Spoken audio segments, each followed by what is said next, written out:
তুমি মরে গেলে হ্যাঁ পৃথিবীর কিচ্ছু আসবে। এই বন্ধুরা ধোকা ধোকা।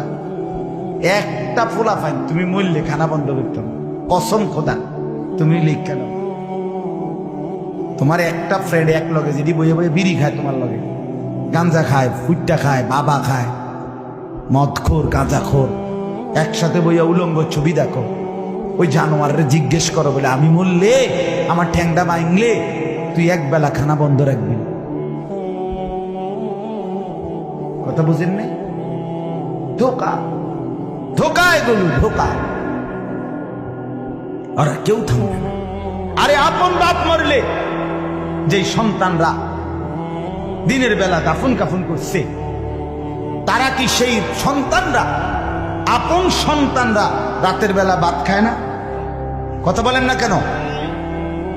পাশের ঘর থেকে খানা রান্দাই আরো বেশি খায়, আরো একটু বুঝতে লাও, যেই কান্দাটা তুমি কাঁদছো আজগা কি ভাইয়া, তাইলে তাহলে আপন বাপ, তারপরেও তো সন্তান খানা, তোমার লেগে কাঁদবে কি?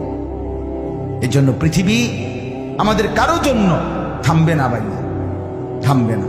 সামনের গাড়ি অ্যাক্সিডেন্ট করে, পেছনের গাড়ি অপেক্ষা করে না, পাশ কাইটা কাইটা চলে যায়। জ্যাম বাইজা গেলে আরো চিৎকার শুরু করে, আরে লোক মরে গেছে, আরে মরলে মরুক বেটা, রাস্তা ক্লিয়ার করতে কম।